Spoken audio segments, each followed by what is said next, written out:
ओम शांति। आपका प्रश्न है, एग्जाम में स्टार्टिंग में कुछ याद नहीं आता और फिर एग्जाम खत्म होने पर सब याद आता है। सब पढ़ने के बाद भी इतना अच्छा पेपर कर नहीं पाते, क्या करूं? कभी कभी मैं बहुत इंटेलिजेंट लगती हूँ, कभी कभी दम्भ। मेरे दिमाग में क्या खराबी है, मैं इसको कैसे ठीक करूं? उत्तर है, देखो, दिमाग में खराबी नहीं होती है, लेकिन हमारा इंटरेस्ट आजकल जो बदल गया है, इसकी वजह से नेगेटिविटी ज़्यादा है। और हमारे अंदर जो सॉफ्टवेयर बना है डर का, एग्ज़ाम टाइम पर हमें डर लगता है। सब कुछ पढ़ा है, लेकिन ऐसा होता है, पता नहीं क्या होगा, कैसा पेपर आएगा, पास होगी या नहीं।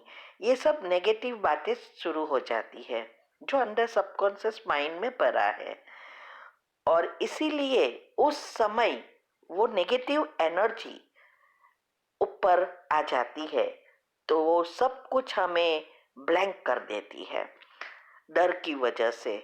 इसीलिए पहले तो एग्जाम का डर निकालना है।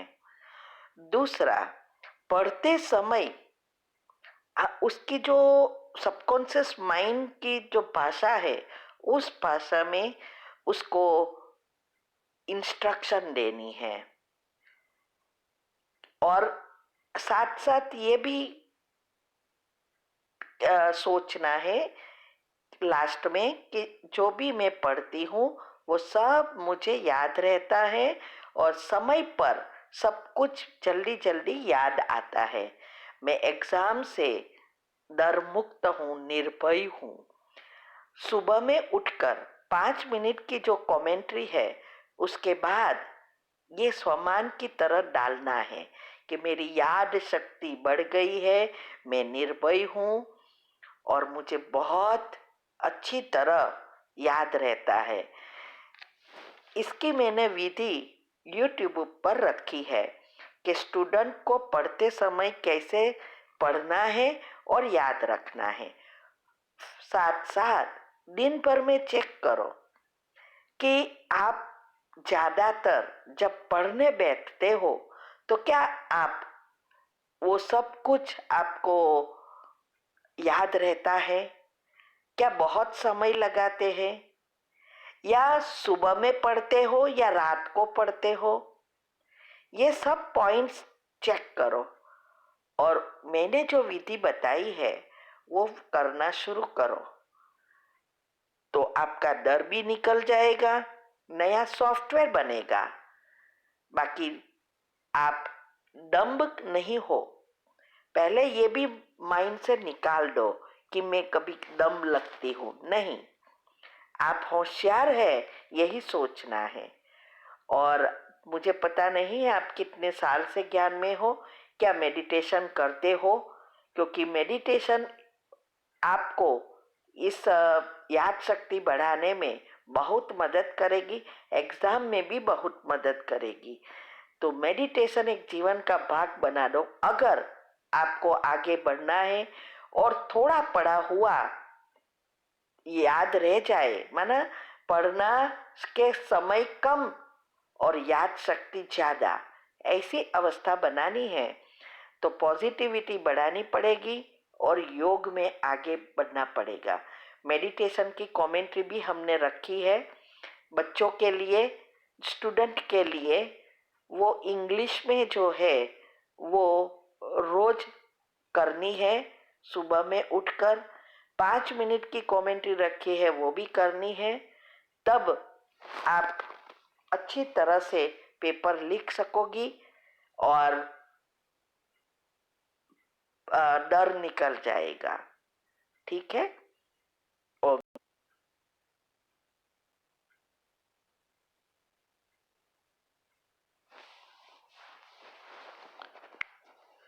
का प्रश्न है, आज मुरली में आया कि एकांत में बैठ अब ऐसा अभ्यास करो जो लगे कि मैं शरीर से भिन्न आत्मा हूँ। इसी को जीते जी मरना कहा जाता है, ये समझना है। उत्तर है, एकांत का अर्थ है एक के अंत में खो जाना। सारा दिन सब कुछ करते हुए हम बाबा की याद में रहे, आत्मिक स्मृति में रहे, ये अवस्था बनानी है। और तब हम जब योग करने बैठते हैं, तब हम एकांत में बैठकर बाबा से अच्छी रीति कनेक्शन कर सकते हैं। बाबा के सिवाय या गुणों, आत्मा की गुणों के सिवाय और कुछ याद ना रहे और धीरे धीरे एक संकल्प में स्थित हो जाते हैं और कोई संकल्प ना आए, चाहे पॉजिटिव चाहे नेगेटिव। तो ये अवस्था के लिए, बनाने के लिए सारा दिन की जो हमने विधि बताई है योग की, चार अवस्था में जाने की, वो प्रैक्टिस करनी है। और साथ साथ हमारे जो 5 स्वरूपों की ड्रिल है, वो ड्रिल एक्यूरेट रेगुलरली करनी है। तो तब हमारी अवस्था, आत्मिक अवस्था जिसको कहते हैं, वो नेचुरल हो जाएगी। सामने कोई भी आत्मा आए, चाहे रिलेटिव्स है, चाहे हमारे खास नजदीक के परिवार, पत्नी, बच्चे, पति हो, चाहे कोई दुश्मन हो जिसने आपके साथ बहुत खराब व्यवहार किया हो, फिर भी आपको सिर्फ स्मृति आए कि ये आत्मा है, मुख से बोलना नहीं है, मन में ये स्मृति आए, तब हमारे उसके साथ के हिसाब किताब नए नहीं बनते, माना पाप कर्म नहीं बनते, और हमारी एक नेचुरल स्मृति हो जाती है। तभी हम अंतमति सो गति करें। तो जीते जी मरना अर्थात जैसे कोई व्यक्ति मर जाती है, शरीर से आत्मा अलग हो जाती है, तो सब कुछ यहाँ पड़ा रहता है, उसको कुछ याद नहीं रहता। ऐसे ही हम शूद्र से ब्राह्मण बने। अभी ये सब चीजें जो भी हमारे पास है, वो सब चीजों को भूलना है, जिसको हम कहते हैं संपूर्ण संतुष्टता, इच्छा मात्र अविद्या। संकल्प में भी इच्छा ना हो, स्वप्न में भी कोई चीज की इच्छा ना हो, वस्तु, व्यक्ति, वैभव, चीज, खाना पीना, घूमना, सब चीजों से में हमारा मन ना जाए। सब कुछ यूज करते हुए भी वो चीजों के एडिक्ट ना हो जाए, जैसे है ही नहीं। इसको कहते हैं जीते जी मरना। तो ये अवस्था बनाने का ही ये तीव्र पुरुषार्थ है। बाबा के बच्चे तो सब बनते हैं, 33 करोड़, लेकिन सब जीते जी नहीं मरते हैं। तीव्र पुरुषार्थ करने वाले ही ये सब बातों में ध्यान रख देते हैं और अवस्था बनाते हैं, क्योंकि अंतमति सो गति तभी होती है जब हम सभी बातों से डिटेच होते हैं। और सभी बातों से डिटेच होने के लिए ही बाबा ने ये धारणाएं बताई है। ये सब धारणाएं जितनी पक्की होगी उतनी अवस्था बनाएगी। तो ये अभ्यास करने के लिए आपको सभी ग्रुप में ऐड होना होगा। चेक करो क्या आप सब ग्रुप में हैं, और रोज का रोज करना है।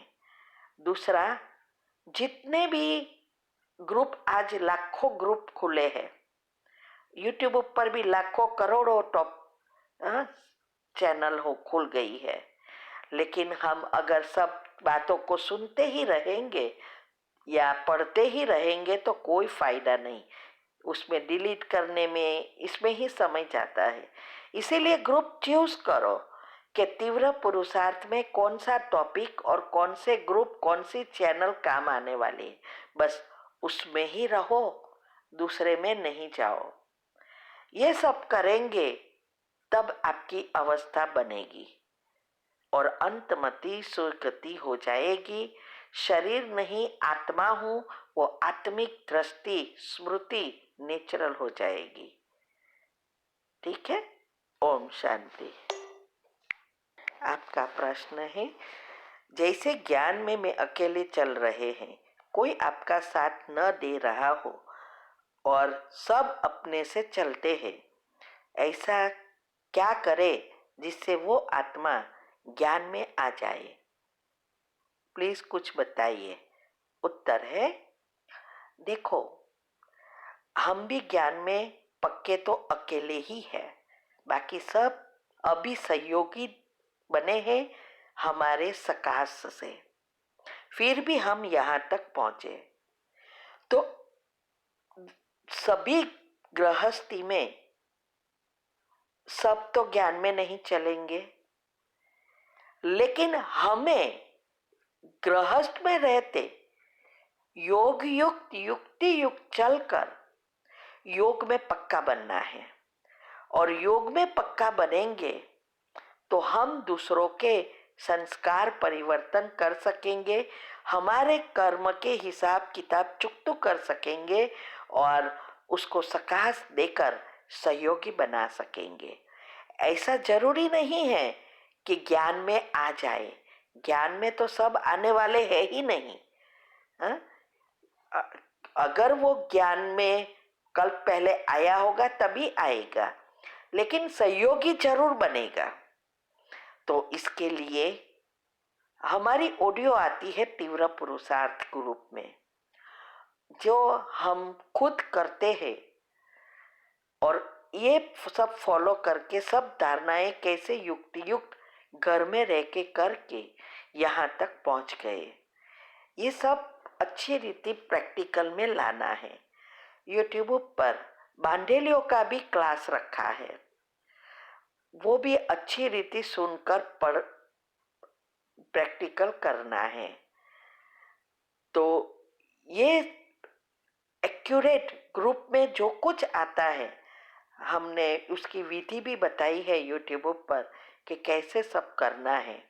तो ये तीव्र पुरुषार्थ ग्रुप जो भी जितने हैं, हाँ, मुरली मंथन ग्रुप है, अव्यक्त मुरली मंथन ग्रुप है, चार्ट ग्रुप है, तीव्र पुरुषार्थ ग्रुप है, सब में रोज का जो आता है वो रोज का रोज करना है।